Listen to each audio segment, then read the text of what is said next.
What's up, guys? Jake with T and Tactical. Come to another special red dot video. Today we are looking at the Swampfox Kraken.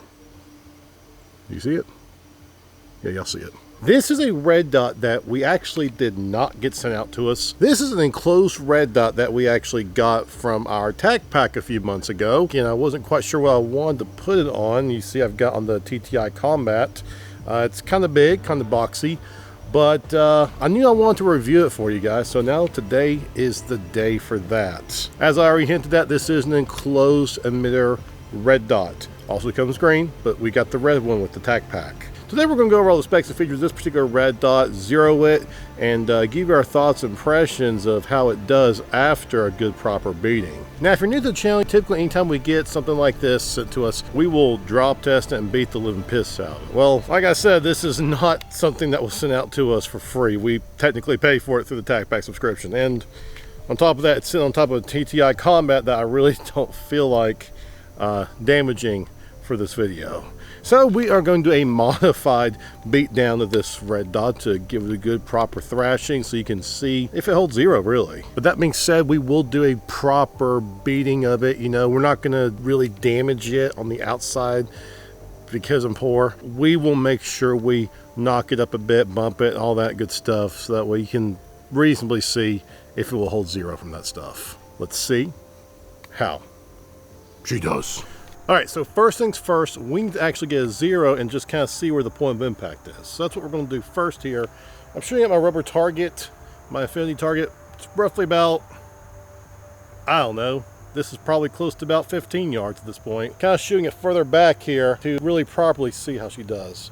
So like I said, this is actually an enclosed red dot, meaning it's got this extra protection on the front and back. Basically, it has two panes of glass and a larger outer shell to keep any kind of like water, mud, damage, dust, blood, for that matter, from getting inside and blocking the air or really causing any structural harm to the inside. Now, with that extra add material and layer of protection, it's not cheap. This is roughly 350 bucks MSRP. Might find it a little bit cheaper if you look around, but it's expensive, but it works. It's about spot on. Shoot some steel here. This red dot, which also comes in a green dot form as well, is a 3 MOA dot. It has 10 different brightness settings, 2 of which are going to be for night vision and 8 of which are going to be for daylight use. It uses a CR2032 battery, which you can, and by the way, we're empty here. Okay. If you look here, it uses a CR2032 battery, one of the bigger nickel-sized batteries that goes right here underneath that cap. It gives you roughly about 50,000 hours of battery life, give or take, just depending on what brightness setting you have it on. Well, if I can not suck, that'd be nice. They also included shake awake technology, so that way it'll actually automatically turn off after a few minutes until you come back and pick it back up, and it'll turn back on for you. At the same brightness setting too, so that's good. Meaning that 50,000 some odd battery life you might get may actually last a lot longer. In fact, I was checking online earlier, and they claim that it will last roughly about 2 years before you need to worry about changing the battery. So that's pretty good. Besides the enclosed housing here, which is 7075 aluminum, one cool thing about this is that it's got half MOA adjustments. Now, a lot of times with pistol red dots, typically you see 1 MOA adjustments. This one has half MOA, meaning at 100 yards, or is it 100 meters? I don't know. I'm American, math is hard. I don't like metrics, but each click will do half an inch of adjustment at 100 yards. Metrics, American, yards, meters. You figure it out. But while I may not be good at converting metrics to American, what I can tell you is half MOA is less than 1 MOA. Fractions. Yep. Show you what we got here. This is actually the second time I've come out here and shot it. I zeroed it the other day, so I was checking zero as I came out here, and it's still, like I was aiming right there. It's pretty much dead center where I was aiming. Then I took a little bit more precision with my shooting. I was aiming at that corner right there, and as you can see, I mean, it's pretty much spot on. A little bit of spread above it, maybe slightly too high for the point of impact, but I mean, honestly, the further out you shoot, that's going to kind of come in line with where you're shooting anyways. So not a big deal. Now, one nice little feature about this red dot is it comes with 2 plates, both RMR and Glock MOS. Everyone typically these days has RMR, and if you don't, you might be having a Gen 5 Glock MOS. So you should be covered in most cases. However, if you decide you don't want to actually put this on a handgun, you could also not use one of those plates. It's got a Picatinny mounting capability to it. That's what I'm trying to say. You can literally not use either plate and just mount this dot directly onto a Picatinny rail. So you can use this on ARs or subguns, PDWs, whatever. I guess you could put on a revolver too if you really want to. That has a pick rail top. Now, going back to the half MOA adjustments, you make those adjustments right here. There's your elevation, and there is your windage right there. Notice it just takes a little flathead, not some weird proprietary tool, so I do like that. And you've got your two nice little rubberized buttons to go between your different brightness things with a nice little Kraken logo there. You can see that. Now, all that being said, none of this really matters if it's not able to take a beating and hold 0. So, on to the beating test. So typically on TN Tactical, anytime we get something free on the channel, like especially a red dot or a scope or something, we tend to beat the living piss out of it. We usually will load up like a full mag and actually drop test it a few times on concrete, maybe smack it up against some trees, maybe submerge it in a barrel of water, and so on. That's if we get something free. This red dot, as I said earlier, I actually got in my tac pack from a few months back.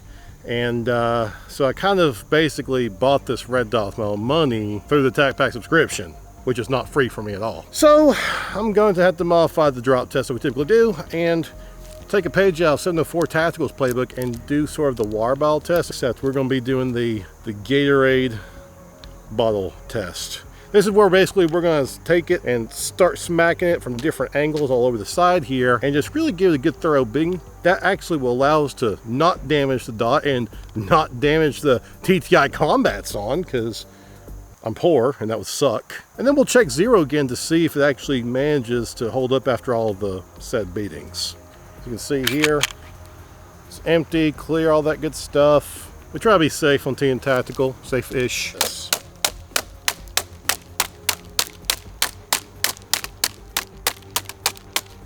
You get a good look at it there. I mean, look at him.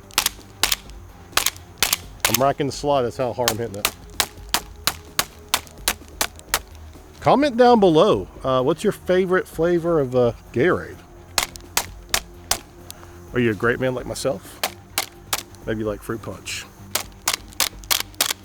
Maybe you like orange. I don't care. Feed the algorithm. All right, quick examination here, checking to see if anything's loosened up. The slide is, of course, you know, a little jiggly on the frame, but as far as the dot is concerned, everything's good to go. Okay, so about the same distance as we were before. Let's see how she does.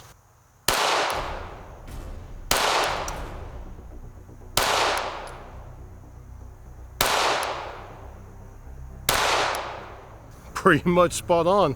I'll show you what we got. So pretty much exactly where it was before. Remember, it was just a little bit too high. You remember, it was just a little bit above where I was aiming. In this case, I was aiming at that corner right there, and it's not moved at all. You know what I'm saying? Like, it's exactly where it was before. I had one flyer sort of right there, but for the most part, I mean, it took the water bottle being tested. Excuse me. It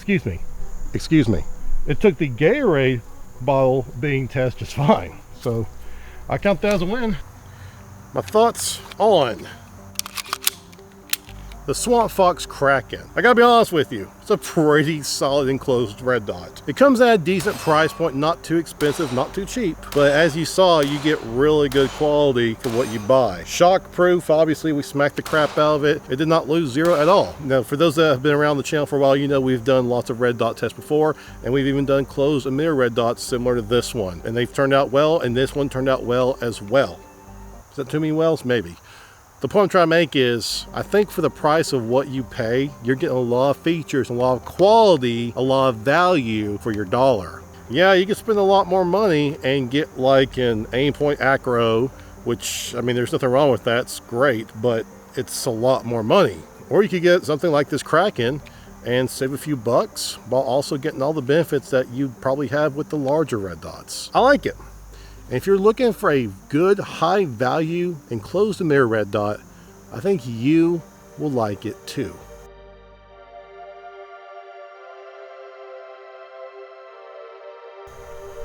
Guys, that's going to wrap it up there. If you enjoy this kind of content, make sure to like, subscribe, comment down below. Have you picked up a Swampfox Kraken? Or maybe another enclosed mirror red dot? I'd love to hear from you. We will see you next time.